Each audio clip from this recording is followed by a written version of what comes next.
Employ development programme, power and accountability, battlefield. अब अगला battlefield आपको समझने की जरूरत है। 3 हमने लास्ट एपिसोड में देख लिए, बाकी 3 हम यहां समझेंगे। यहां पर गेम पैसे का नहीं है, बिल का नहीं है, टेस्ट का नहीं है, गेम यहां पर कंट्रोल का है। सोचो तुम्हारे साथ क्या हुआ, over billing, unnecessary treatment, papers deny. लोग बोलते हैं कि केस करो, पर मिडिल क्लास के लिए केस का मतलब क्या होता है? टाइम होता है, कोर्ट होता है, लॉयर्स होता है, स्ट्रेस होता है और पैसा। और सिस्टम ये जानता है, इसलिए वो फाइल कोर्ट में नहीं, एडमिशन के दिन ही जीत लेता है। और यही अकाउंटेबिलिटी ट्रैप। सिस्टम गलत इसलिए नहीं चलता क्योंकि प्रूफ नहीं, सिस्टम गलत इसलिए चलता है क्योंकि लोग चैलेंज करने की पोजीशन में ही नहीं होते।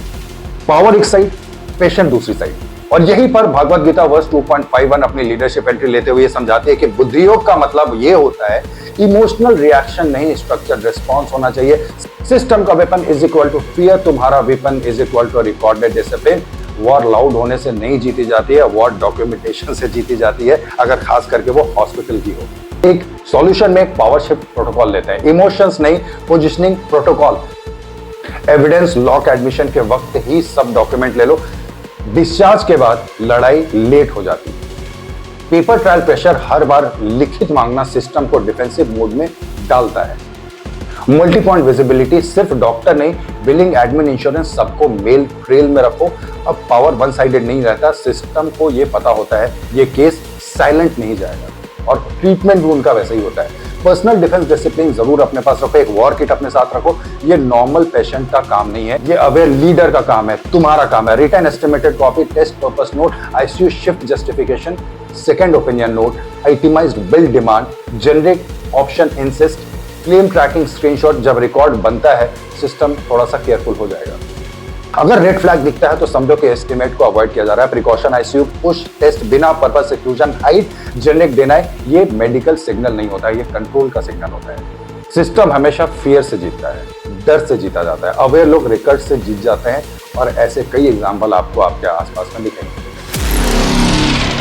जब कंट्रोल की बात करता हूं तो यह भी समझना जरूरी है कि cultural battlefield, invisible control layer क्या होते हैं। सिस्टम रूल से नहीं, हैबिट से चलते हैं और सबसे डेंजरस कंट्रोल वही होता है जिसमें कंट्रोल जैसा कुछ भी एहसास नहीं होता। तुम ये सोचो, पहली बार जब किसी को हॉस्पिटल का बड़ा बिल दिखाई देता है तो शॉक ही लगता है, दूसरी बार थोड़ा सा कंसर्न लगता है, तीसरी बार लोग बोलते हैं कि मेडिकल महंगा होता ही है, कमर तो टूटी जाती है। और यही कल्चरल कंडीशनिंग होती है। सिस्टम ने तुम्हें लूट एक्सेप्ट करना सिखा दिया। तुम्हें रेजिस्टेंस एबनॉर्मल लगता है, साइलेंस तुम्हें बहुत नॉर्मल लगता है, और ये मेडिकल रियलिटी नहीं, ये बिहेवियर प्रोग्रामिंग है तुम्हारी। एक कल्चर टॉक्सिक कब बन जाता है? जब जो बोला जाता है और जो किया जाता है दोनों अलग होते हैं। पोस्टर पे आपने लिखा हुआ है कि पेशेंट फर्स्ट, ग्राउंड पे जब आप चलते हो तो दिखाई देता है रेवेन्यू फर्स्ट। बोला ये जाता है कि केयर चलता है, बिलिंग फ्लो, ये फ्रॉड नहीं लगता, ये सिस्टम ऐसा ही है ऐसा लगने लगता है। और वही सबसे डेंजरस स्टेज होती है जब रॉन्ग नॉर्मल लगने लगता है। डेटा क्या सिग्नल दे रहा है? हेल्थ केयर कॉस्ट का लोड धीरे धीरे पेशेंट पे शिफ्ट हो जाता है। जब प्राइस क्लियर नहीं होती, सिस्टम कल्चर सर्विस से सेलिंग में शिफ्ट हो जाता है। लूट तब नहीं होती है कि जब पैसा लिया जाता है, लूट तब होती है जब पूछना बंद हो जाएगा तुम्हारा। तुम अपने बिहेवियर को रीडिजाइन जरूर करो, ये लॉ का नहीं, इंसेंटिव आर्किटेक्ट का इशू है। सबसे पहले ये चेक करो कि प्राइसिंग विजिबल है या नहीं। Hidden rate is equal to hidden behaviour, visible rate is equal to control behaviour. ये हमेशा याद रखना है तुम्हें। स्टैंडर्ड बैंड्स क्या होना चाहिए? Unlimited price variation is equal to unlimited exploitation. Incentive disclosure, जिसका रिवॉर्ड रेवेन्यू पे होगा उसका बिहेवियर क्लियर पे कभी होगा ही नहीं। एक शायद स्टाफ का इंसेंटिव डिजाइन होता है। सिस्टम को पनिश करने से कल्चर नहीं बदलता है, सिस्टम का रिवॉर्ड सिस्टम बदलने से ही कल्चर बदलेगा। जब गलत चीज नॉर्मल लगने लगे समझ लो कि कल्चर हाईजैक हो चुका है।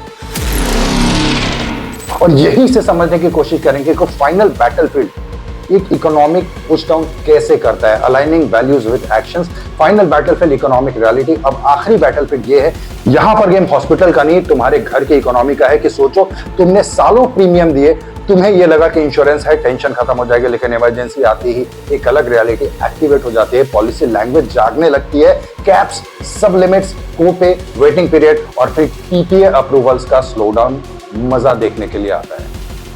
डिस्चार्ज के वक्त लाइन ये आती है कि अप्रूवल नहीं हुआ, कैश दे दीजिए। और उस मोमेंट पर इंश्योरेंस पेपर हाथ में ही होता है, लेकिन पैसा फिर भी घर से ही जाता है। यही इंश्योरेंस इल्यूजन है। प्रोटेक्शन का प्रॉमिस होता है पर रिस्क ट्रांसफर कंप्लीट नहीं होता है। इंश्योरेंस शील्ड नहीं पार्शल कुशन बन के रह जाता है। और यहां पर भगवत गीता वर्स 2.5 बनकर एक और लीडरशिप लेसन आता है कि बुद्धि योग का मतलब है इल्यूजन और रियलिटी को अलग देखना, नाम प्रोटेक्शन का, स्ट्रक्चर रीइंबर्समेंट का। तुम यहां पर एक असली इंपैक्ट समझो, जब हेल्थ एक्सपेंस सडन आता है तो घर की फाइनेंशियल सिस्टम कोलैप्स मोड पे चल रही होती है, एफडी टूटती है, गोल्ड बिकते हैं, ईएमआई लोड बढ़ता है, इलनेस मेडिकल इश्यू नहीं रहती है, फाइनेंशियल शॉक इवेंट बन जाता है। और इसीलिए ग्लोबल हेल्थ इकोनॉमिक्स में टर्म है कैटास्ट्रोफिक स्पेंडिंग। जब हेल्थ कॉस्ट हाउसहोल्ड को फाइनेंशियली डिस्टेबलाइज कर दे, मतलब डिसेबिलिटी बॉडी पे अटैक करती है पर सिस्टम वॉलेट पे अटैक करता है। फाइनेंशियल प्रोटेक्शन डिजाइन ये सिर्फ हॉस्पिटल रिफॉर्म नहीं, हाउसहोल्ड सर्वाइवल आर्किटेक्ट भी होना चाहिए।